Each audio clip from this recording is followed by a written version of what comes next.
ఎవరైనా సరే ఈ వీడియోని మధ్యలో స్కిప్ చేయకండి, చివరి వరకు అయితే చూసేయండి. ఒక్కసారి నాటుకోడి పులుసుని ఇలా ట్రై చేసుకొని తిన్నారు అని అంటే అబ్బబ్బబ్బా, అది టేస్ట్ అసలు లైఫ్లో మీరు మర్చిపోలేరు. అంత బాగా అయితే ఉంటుంది నాటుకోడి పులుసు. రాగి సంగట్లు, బగారా రైస్లో అయితే మరి ఇంకా చెప్పని అవసరం లేదు, అంత టేస్టీగా అయితే ఉంటుంది. ఫస్ట్ అయితే 2 కేజీల నాటుకోడిని అయితే తీసుకున్నాను. ఇంకా దాంట్లోకి వచ్చేసి 2 స్పూన్స్ అయితే నేను అల్లం వెల్లుల్లి పేస్ట్ అయితే వేసుకున్నాను.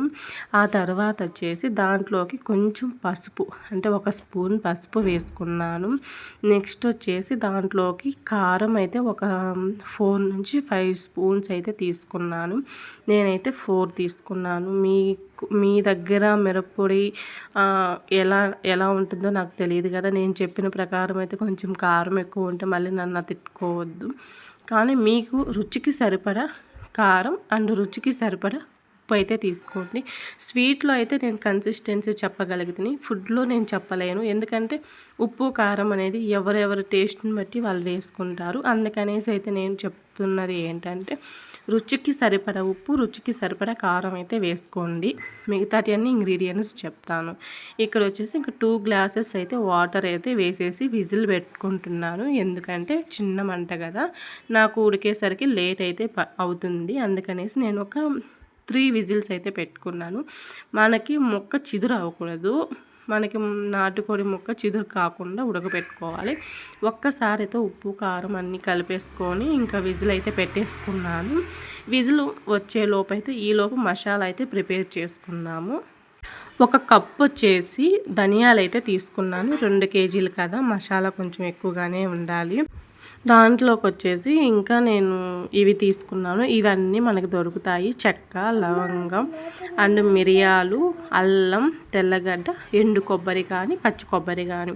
నాకు దగ్గర కొంచెం ఎండు కొబ్బరి ఉన్నింది, అందుకే నేను దాంట్లో కొంచెం పచ్చి కొబ్బరి అయితే చేసుకున్నాను. కొంచెం వాటర్ అయితే వేసేసి కొంచెం మిక్సీ అయితే పట్టించుకోవాలి. ఎక్కువ జారుగా కాకుండా కొంచెం ముద్దలా వచ్చేటట్టయితే మిక్సీకి పట్టించుకోవాలి. నేనైతే తర్వాత ఇంకొక బౌల్లోకి చేంజ్ చేసుకుంటున్నాను. మిక్సీ బౌల్ కొంచెం రిపేర్ అయింది ఈ మసాలా వేసే మూమెంట్లో. అందుకనేసి నేను మిక్సీలో ఉన్న మసాలాని వేరే దాంట్లోకి అయితే చేంజ్ చేసుకుంటున్నాను. ఈ మసాలా చాలా మంచిగా ఫ్లేవర్ అయితే వస్తుంది. మీరు కూడా ఇదే మసాలా వేసుకొని ట్రై చేయండి. చాలా అంటే చాలా మంచి ఫ్లేవర్ అయితే వస్తుంది మసాలా ప్రిపేర్ చేసే లోపల అయితే చికెన్ అయితే ఉడికిపోయింది, చాలా బాగా ఉడికింది. అలా అని గట్టిగా లేదు, అలానే మెత్తగా లేదు, మీడియంగా అయితే ఉడికింది. ఇంకా నేను తిరగమాతకి ఏమేమి వేసుకోవాలో ఇప్పుడు చూపిస్తాను. కొంచెం ఆవాలు అండ్ జీలకర్ర, 1 ఆనియన్ అయితే తీసుకున్నాను కట్ చేసి. తర్వాత వచ్చేసి కొంచెం కరివేపాకు అయితే తీసుకోండి. పచ్చి కరివేపాకు వేస్తే మంచి ఫ్లేవర్ వస్తుంది. తిరగమాత అయితే మనకి తిరగమాతలోనే తెలిసిపోతుంది మనం చేసే వంట ఎలా మంచి టేస్ట్ వస్తుందా లేదా అనేది. ఆ స్మెల్తోనే మన వంట కుదిరిపోతుంది. ఇంకైతే నేను స్టవ్ వెలిగించుకొని ఒక ప్యాన్ అయితే పెట్టుకున్నాను. దాంట్లోకి ఆయిల్ వేసేసి నేను ఆయిల్ కాగిన తర్వాత అయితే నేను చూపించినవి తిరగమాతవి అన్నీ అయితే దాంట్లో వేసేసి ఫ్రై అయితే చేసుకుంటున్నాను. అవి కొంచెం గోల్డెన్ కలర్ వచ్చిన తర్వాత అయితే కొంచెం దోరగా వేగిన తర్వాత అయితే నేను ఇందాక తీసి పెట్టుకున్నాను కదా పచ్చి మసాలా ముద్ద, ఆ ముద్ద అయితే వేసేసుకోవాలి. ఈ మసాలా పచ్చి వాసన పోయే వరకు అయితే మనం ఇలా వేపుకోవాలి. అది వేగిన తరువాత అయితే ఇక్కడ నేను బాయిల్ చేసుకున్న చికెన్ కర్రీని అయితే దాంట్లో వేసేసుకుంటున్నాను. మనం పచ్చి మసాలా వేసుకున్న తర్వాత మనం కూర తిరగమాత వేసిన తర్వాత అయితే కూరలో కొంచెం ఉప్పు కారం అయితే చేంజెస్ అయితే అవుతూ ఉంటాయి.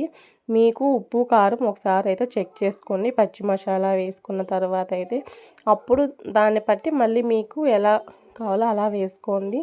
నాకైతే కొంచెం ఉప్పు అయితే తక్కువ అనిపించింది. నేను ఉప్పు అయితే వేసుకొని కొంచెం వాటర్ అయితే వేసేసుకొని అయితే కలిపేసుకున్నాను.